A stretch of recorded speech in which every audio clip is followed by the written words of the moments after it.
Hi there, it's Paulie Kid here. Right, so I have done a new set of wargames rules for the British publisher Helion Books. Helion are a gorgeous company, sort of the thinking man's Osprey. They do history books that have a real sense of research and gravitas to them. They're beautifully done.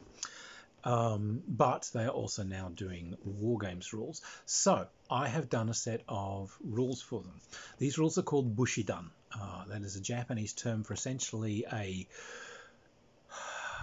group who agree to work together as sort of a clan or family. You're not necessarily related, but warrior groups. So these rules are for small unit actions in the late Sengoku period. So the Sengoku period was the age of war in Japan. So technically it stretches from somewhere around the 1490s and it continues till around about, I guess, technically 1607, but can be a bit later, into the 1620s. But during this period, firearms are introduced in the early 1500s. They become more common as the 16th century goes on. Once you get past the sort of 1560 period, guns are a dominant force in Japanese warfare.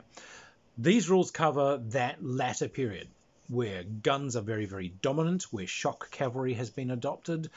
And if you've ever watched a Kurosawa movie with their massed battles and so on, this is very much that period.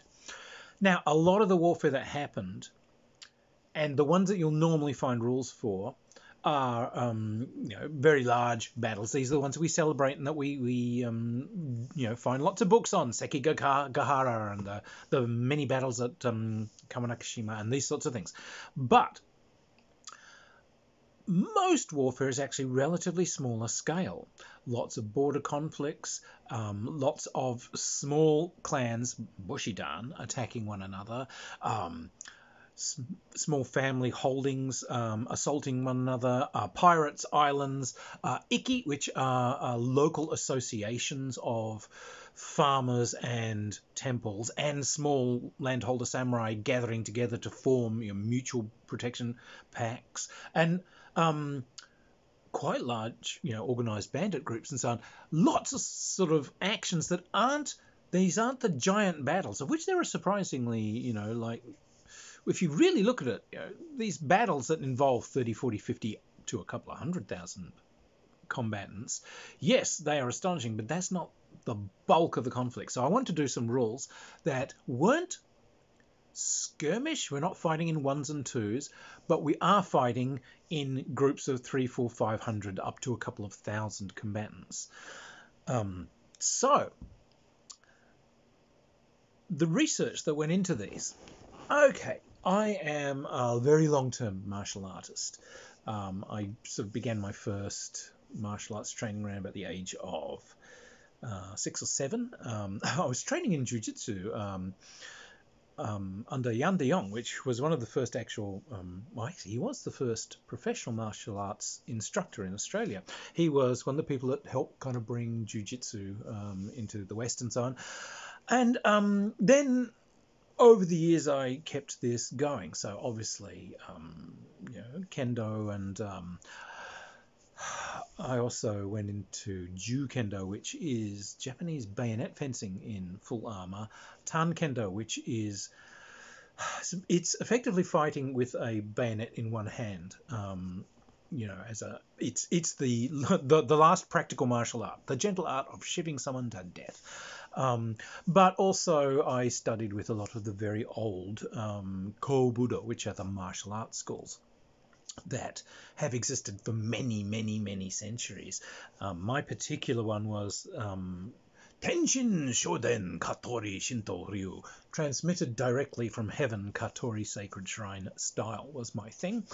And that teaches, obviously, the sword is a core, but also short sword, staff, the 12-foot spear, and naginata and dagger. There's also an unarmed contingent. But the thing with Katori was it also had like a written level to it that was largely forgotten. Now, a lot of this was elemental magic and how to use it, how to fight it, which is very nice, a lot of elemental philosophies and so on. But there were also field manuals, horse training manuals, field fortification manuals, logistics and troop training and troop deployment for these relatively smaller battles. Fascinating stuff. I'm one of those people who, as a very, very long-term wargamer, I've been wargaming since I was about 12, so back in the early 70s. So I'm one of those people that reads Byzantine military manuals and Roman military manuals and Arabic military manuals and so on. I've got them all. So collecting these was kind of neat. But there are also some that I found that were preserved, like the Takeda school, which still teaches horse archery and still teaches Naginata fighting on horseback. I've done some of it. They have their own. And there are some that still exist in the Itoru and the I think the Shindoryu and so on. So, I managed to dive in and find a lot of these. I also discovered there were some older bow-based schools which have some very interesting field kata. You can find these on YouTube. And they're like skirmish drills that are preserved. They're very interesting. People fighting in lines. It's fire and movement. So you've got lines passing through each other. But what's happening is these guys are basically pretty much taught to lie flat, prone, load prone. You're teamed up with a guy in front of you. That guy will come up from prone and fire. Then he'll immediately go prone and begin reloading. The next guy will get up, do a short rush forward very often, or you can go introduction or extraduction, and will fire and go down. But they're only exposed sort of up above prone for a very limited amount of time.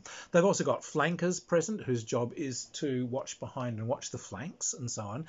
Fascinating to see these drills. And they've got other ones for rushing forward more swiftly and retreating. So some research showed that these were actually an adoption from Teppo Japanese firearm techniques, which had been ported over into the bow. As I did Jodo, which is Japanese short staff, there are all kinds of strange, wacky kind of side, but Jodo is an immense art. But as I started doing research in there, I found there are a whole lot of combat kata in that, it's obviously a gun, not a staff. This is very obviously for fighting and parrying and dominating a swordsman using Tanegashima, which is a Japanese gun. Now, as I used to be a member of the Akobasias Society, so I went over to Japan. Now, I would go over to Japan to train at these martial arts schools and get yelled at by 80-year-old people for, having my index finger too far out as I'm holding a sword. But I also went to some of the big reenactments there and hung out with the Akobasias, because the Akobasias, I found them funny. They were funnier guys. A lot of the kind of more swordy guys take themselves very seriously and whatever. But the gun guys, they were quite funny. You could always tell them, by the way, they always had a burn mark up the side of their breastplate from the flash in the pan. So the beautiful lacquer was always kind of somewhat seared. But yes, so I got to make things bang and so on. But as I was with them, the received knowledge that we always had was that Japanese guns were copies of Portuguese arquebuses, which is absolutely and thoroughly smanging false. They started off that way, indeed, at Tanegashima was an island where the Portuguese first landed. So the Japanese term for guns it's a Tanegashima. It's kind of named after the place that it came from. However, Japanese gunsmiths very, very rapidly brought a high level of metallurgical skill and innovation into these weapons. So the initial ones were indeed inspired by Portuguese arquebuses. But I don't think Japan and particularly Southeast Asia get enough credit for their incredible innovation in firearms. Java and places like that were exporters of firearms, and they're brilliant. They're really good. I've fired some. They're amazing. So these Tanegashima start off essentially as a arquebus, relatively short-barreled and roundabouts, we would call it, say, roundabout sort of 16 gauge-ish. However, armor began to adapt, and armor was already, because of the expansion of armies and so on, it had moved from being made from many, many small lames laced together into boards, which are then laced together into lames. These were being produced as solid strips laced together in lames, and some more experimental ones, breastplates made from vertical plates laced together, and eventually solid breastplates. And gunpowder weapons obviously accelerated these stiffer but hardier dos, which were designed to throw off the balls from these lighter Tanegashima. So the first thing you got was exactly the same as happened in Europe. You got a longer, heavier caliber weapon, which began to come out, and these would pierce any known armor past 50 meters, even the heavy within 50 meters, the heavier armors not going to keep them out. There were also Samurai-gashima, which were they were a finer tooled, very much more accurate weapon than those that were delivered en masse. They were superbly made, very, very accurate. Also done these longer barrels and in the higher calibers, but they were rather gorgeous. And then you got the Tanegashima. You'll find a lot of wood prints of these things. These are nuts. These are hand cannon.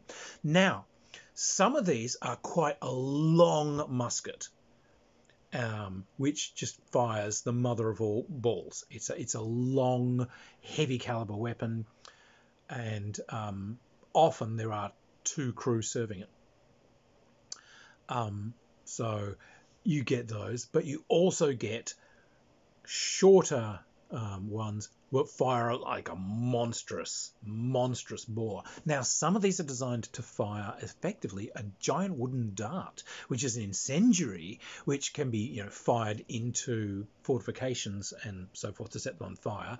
And you can step that same weapon, you can essentially fire like a load of grape shot out of it. But some of these lunatics would actually fire these as solid shot. Now, some of them have a hooked butt, and this is clearly, you jam that into the ground and you'll get lots of woodcuts that you'll see with someone kneeling and firing these things. There are some very famous samurai who wielded these things in the Japanese invasions of Korea and used them to smash their way through gates and so on, and also used them to attack culverts. And there's a few guys who actually lashed several musket barrels together and used them to like wrench open the gateways and culverts and so on. But actually muskets became so dominant in Japanese warfare that there are letters that are sent back to Japan during that Korean invasion saying, when you send reinforcements, don't bother sending anyone but musketeers. Guns only. Don't bother sending archers. Don't bother sending spearmen. Don't bother sending cavalry. The gun is proving dominant. We need more skilled. We need more skilled gunners right now. So look, it's a very interesting period. There are some interesting kind of fights in the inland sea and so on. And the other weird thing that I found, the more I researched, I mean, obviously, as you can see, I have an interest in inclusivity, but this is a strange period because Japan wasn't isolated. It's part of trade networks. There are people from overseas coming and getting involved in these wars. Now, for those of you who ever saw, the old Shogun miniseries and so on, yeah. There's like a good old Hawthorne is there. So there is an English dude tied up in this. However, fairly famously, there's an African who is essentially is initially a foot soldier, a shiguru. He gets raised to samurai rank, and he ends up, I think he's serving, is it Toyotomi Hideyoshi? He's serving one of the main warlords as his personal sword bearer. Now, what that means is he is always with the senior warlord running the company. He's always with him, and he's always essentially one pace behind him and one pace to one side. When it is ceremony, when the warlord is meeting people in the castle, this guy carries his master's personal sword, and when this guy gives it to him, but his other main job is he's the bodyguard. He's it. This guy was pretty ferocious and was a monster. The Japanese keep saying this guy like towers over them. I think they found historically something like 6'4", 6'5", or something, which, to the Japanese at the time was like, hello up there. But he is also renowned as being beautifully spoken, well educated, very handsome to look at.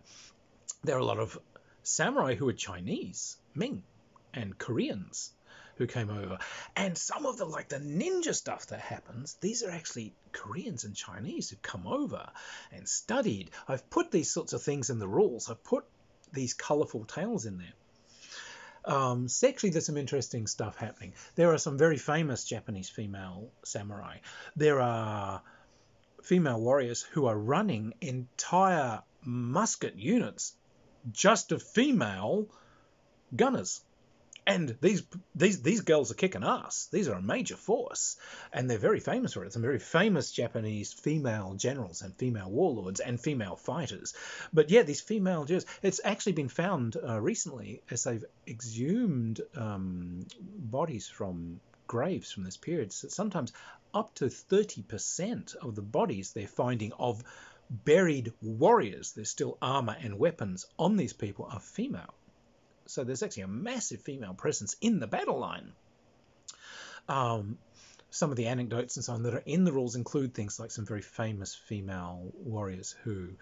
there was one lass who was fighting in the inland sea. She was running a sea-based clan, some ferocious landing actions and so on there, and she was so proficient and so inspiring that she was taken to be the physical avatar of the local goddess of oceans and war, and her very slender, very beautiful blue-laced armor is still on display at that clan's castle. I've seen it; it's gorgeous.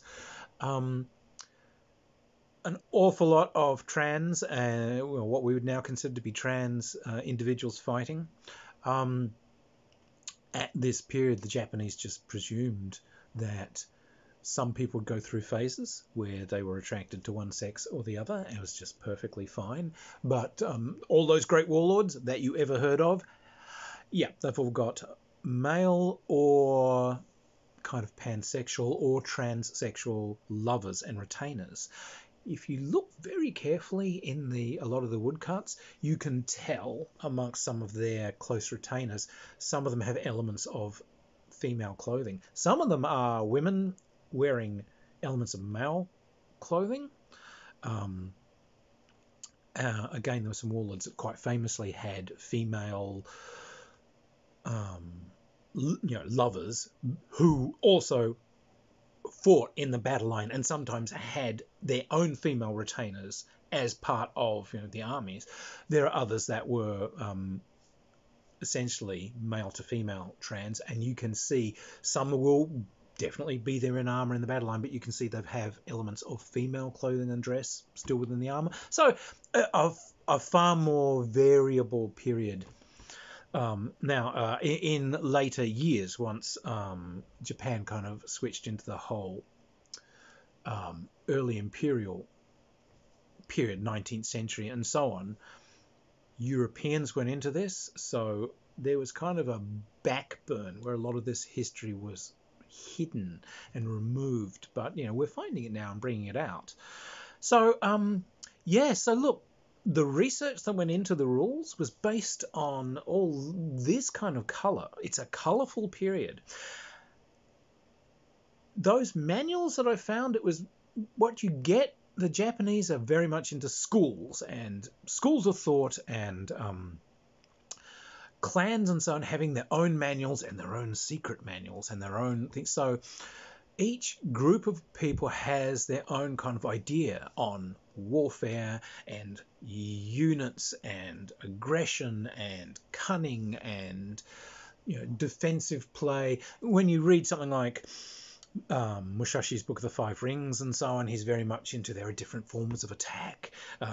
There's sort of outright forthright attack, there's deceptive attack, there is defensive attack where you bring someone onto you, negate and turn the energy back on someone, and these sorts of things. So these are all written developments from these kind of manuals and schools of thought. So what I did was I decided to take that Katori learning that I had about the Japanese elements of magic. They have basic elements that they believe are kind of in everything, in personalities, in physical things, in magic, in ki. So there is wood, fire, earth, water, air.